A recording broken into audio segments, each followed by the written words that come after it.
You ever complained about your chair at work being a bit too stiff? Or maybe your car seat getting a little too warm after sitting in the sun for an hour? Yeah, well, before you start writing a one-star review for your own existence, you need to realize that your life is basically a luxury resort compared to the absolute fever dream of our shared history. You see, for the last 200,000 years, humanity has spent about 99% of its time dying in pools of its own diarrhea, while making the absolute worst decisions possible. We are a species of specialists in the ultimate L. And today, we are heading to 1514 Hungary to meet a guy who thought he was the main character, only to find out he was actually the main course.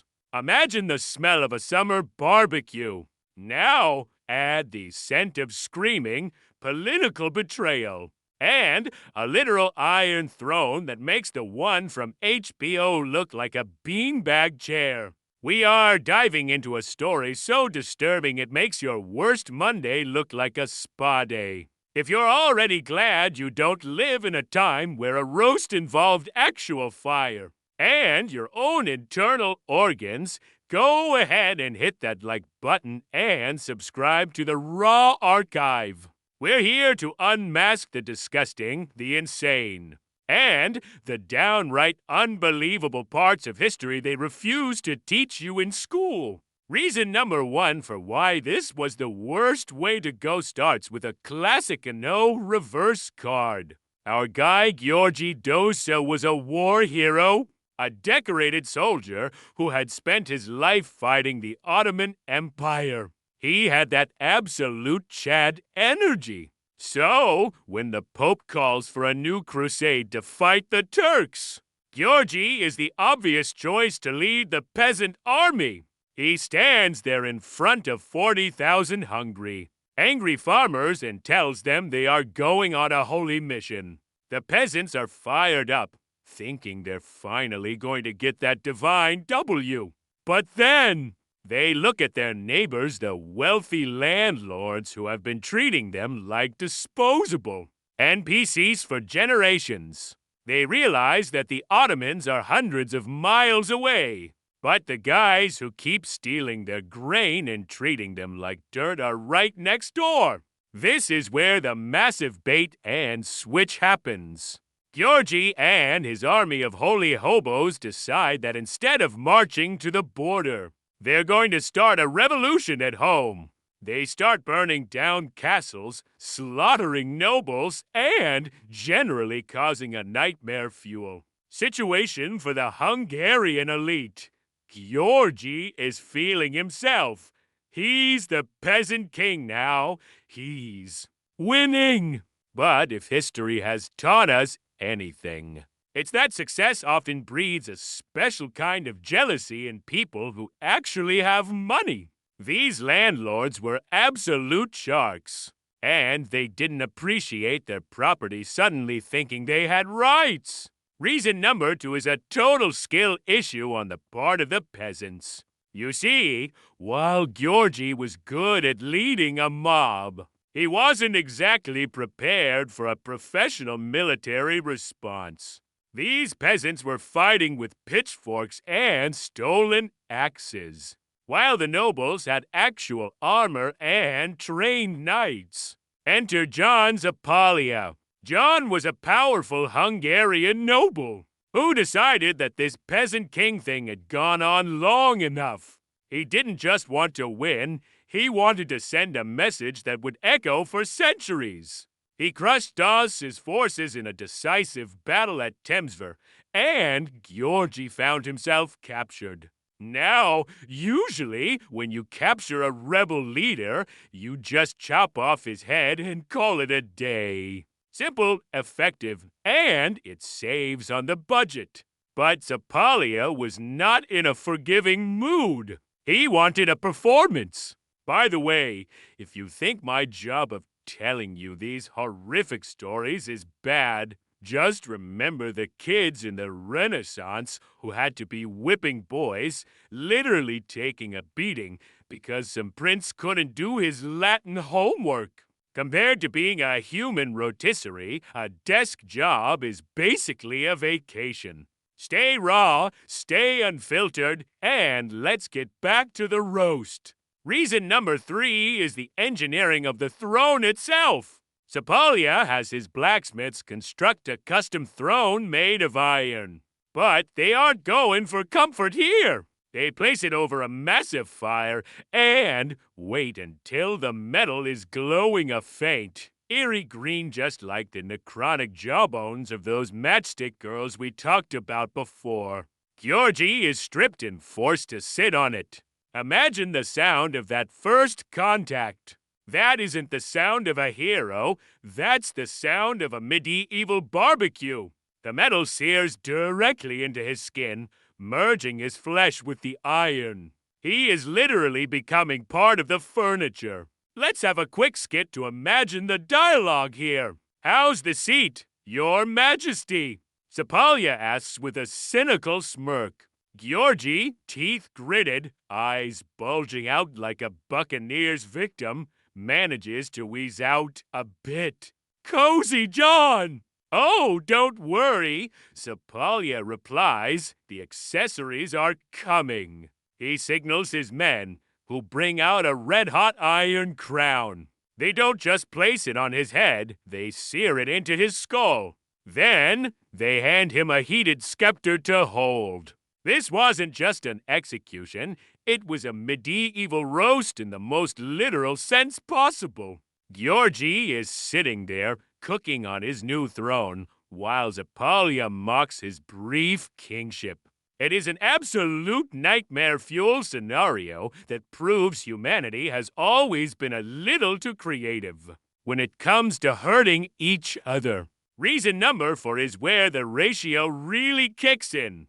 Sapolya realizes that killing the leader isn't enough. He needs to break the spirit of the followers. He wants to make sure that no peasant ever thinks about an Anno reverse again. So, he brings in 9 of Dozsa's closest associates. These guys have been kept in a dark cell and starved for weeks. They are skin and bones. Much like those crusaders at the siege of Mora who eventually turned to the unthinkable. Just to survive, Sapolya gives them a choice. It's the ultimate eat or die scenario. He has his men take pliers out of the fire glowing. White-hot pliers, and use them to rip chunks of roasted flesh from Gyorgy's body while he is still alive. He tells the followers that if they want to live, they have to take a bite. Come on, boys. The guards laugh. The king is served. Don't let the meat go cold. Any follower who refuses is cut to pieces on the spot. The ones who comply, well, they get to live, but they are left with a level of trauma that probably lasted the rest of their lives. They had to eat their hero to survive their hero's failure. It's a total ratio moment where the cost of living is your own soul. Gyorgy eventually succumbed to his injuries, slumping into the iron soup of his own making, while the peasants who took a piece of him were let go as a living warning to anyone else who thought about challenging the status quo. Reason number 5 is the absolute audacity of the aftermath. After Gyorgy finally stops screaming and the smell of roasted human flesh begins to fade, Sapolya doesn't just go home and take a shower. No, he uses the momentum of crushing the rebellion to eventually become the king of Hungary. It just goes to show that in the greatest empire, or the smallest kingdom, the line between a hero and a butcher is usually just about who wins the fight. Looking back, the life of a peasant in the 16th century was just one giant skill issue for the human race. We had the technology to build massive cathedrals and complex law systems. But we couldn't figure out how to not turn each other into snacks. Gyorgy Dozsa wanted to be a liberator, a true Chad of the people. But he ended up as a cautionary tale about what happens when you try to pull a pro-gamer move on people who own the blacksmiths, the iron, and the hungry soldiers. The legacy of this roast wasn't just a pile of bones. It led to even harsher laws against peasants, basically turning them into NPCs for the next few centuries. They were banned from owning firearms, forced to work more days for the lords, and basically treated like the livestock they were accused of stealing. It was a massive hell that lasted generations. So, the next time you're annoyed that your Wi-Fi is slow or your boss sent you an email on a Sunday, just remember that at least your chair isn't currently being heated to 1,000 degrees. And no one is asking your coworkers to take a bite out of your shoulder. That is a ratio you definitely want to stay on the right side of. The past was a brutal, stinky, and incredibly weird place. And I'm just here to make sure you never forget it. Good luck sleeping tonight. And remember, if your throne starts to glow green and it's not a glow stick, you probably need a new job. Stay raw, stay unfiltered, and I'll see you in the next file of the archive. Don't forget to comment below. Would you rather be a Roman dentist, using a dental key in a bucket of aged piss, or the guest of honor at Gyorgy Dozsa's Iron Throne roast? Choose your nightmare. Catch you later, legends. Such is life. Seriously, though, the historical record for 1514 is basically one big yikes.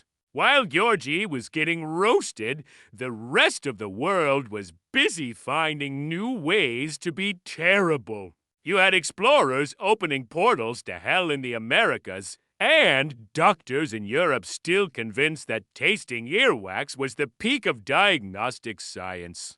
It's like humanity was playing a strategy game and put all our points into creative executions and 0 points into basic empathy or hygiene. If you've made it this far without gagging, you're officially a legend. You have the stomach for the raw truth. We're going to keep digging through these files to find the stories that textbooks are too scared to tell. Whether it's Mozart writing songs about licking holes or the CIA spending millions on a spy cat that lasted 15 seconds, the archive is deep and it is very, very messy. One final perspective check before I head back to my own era of refrigerated snacks and non-metallic chairs. The story of Gyorgy Dozsa isn't just about the fire. It's about the betrayal. He was a war hero who fought for a crown he thought was holy, only to receive one that was red hot. That is the ultimate ratio. He thought he was leading a crusade, but he was really just seasoning the meat for a noble's feast. Hit that notification bell so